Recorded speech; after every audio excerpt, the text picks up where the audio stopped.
You are looking for credible, objective sources. So, use an example. Imagine it's time for you to buy a car. It's a big investment, so you're going to do research. Where are you going to do this research? Maybe you're thinking about getting a Toyota. So do you look on the Toyota website or go into the Toyota dealership? Sure, absolutely, that can be part of your research. But everything that Toyota tells you about their cars is all going to be how good Toyota is. They are not going to tell you anything bad about a Toyota because they are trying to sell you a car. And while they're not going to tell you anything negative about a Toyota, they're also not going to tell you the good things about a Honda, a Ford, or a Subaru, right? They are not objective. You need to use objective sources. And by objective, I mean fair or unbiased, right?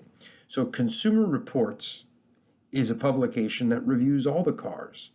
They're not paid by Toyota, they're not paid by Ford, they're not paid by anybody. So they evaluate all the cars, and you can trust that they have given a fair evaluation because they're not getting paid by any of those car companies. So again, you're looking for information about Toyota. If you go to the Toyota website or the dealership, they are unfair. They are biased. They believe their cars are great. I'm not saying they're not great. What I'm trying to share with you is they are only telling you the positive things about Toyota. They're not telling you the negative things, and they're certainly not telling you about the good things about other cars. They're trying to sell you a car. That is their goal, more than informing you. So welcome. This is the second PowerPoint dealing with the persuasive essay. And this is going to be about including research. In order to find a reliable source, you need to evaluate these sources. Where are you getting this information from? Okay, I provided you a few different articles for the topic that we're working with. One of the articles, The Case Against Free College Tuition, was published in Forbes, which is a well-known magazine focused on financial issues. And the author is Richard Vedder. If you read his bio, you'll see that he is an economics professor who has written a number of books on the topic. That sounds pretty good. It sounds pretty believable. He sounds pretty credible. And so I have a high degree of confidence that I can trust what is in this article. And this is what you're looking for. A well-known publication, and there are lots of them, and qualified authors. And you'll be able to tell this because you'll be able to see in their bio. So you don't want a blog, you don't want an untrained professional, you don't want, oh, I found it on the internet. No, that's not going to work. And unfortunately, you can't just quote a news source because, well, there's a lot of news that's not good. So you have to be very selective here. Remember, you're trying to get a credible source because you are going to use it to support your argument. It's your evidence. So choosing your quote or your statistic. Okay. After you have found an objective, reliable source, how do you know what to include?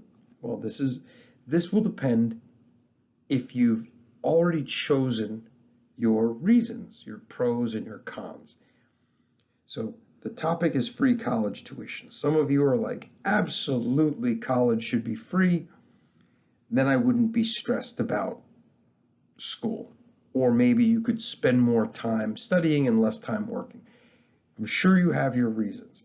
If you already have your reasons, when you are reading an article, you are looking for something, some sentence, some statistic that supports your idea. Okay? If you haven't chosen your reasons yet when you read the articles, remember I told you try to keep an open mind because you may be persuaded, right? It's a persuasive essay. Maybe there will be some fact or some line that jumps out at you and makes an impact on you. So in this same article by Richard Vedder, one of the statistics he uses is that 47% of community college students drop out of school. 47%, almost 50% of the students. And that's when they're paying. So I put this here in quotes, like maybe this is your thought process. So if almost half of the students drop out when they have to pay, imagine if they weren't paying. If they weren't paying, hey, I'm sure there'd be a bigger number of students that would drop out. Okay, embedding your research.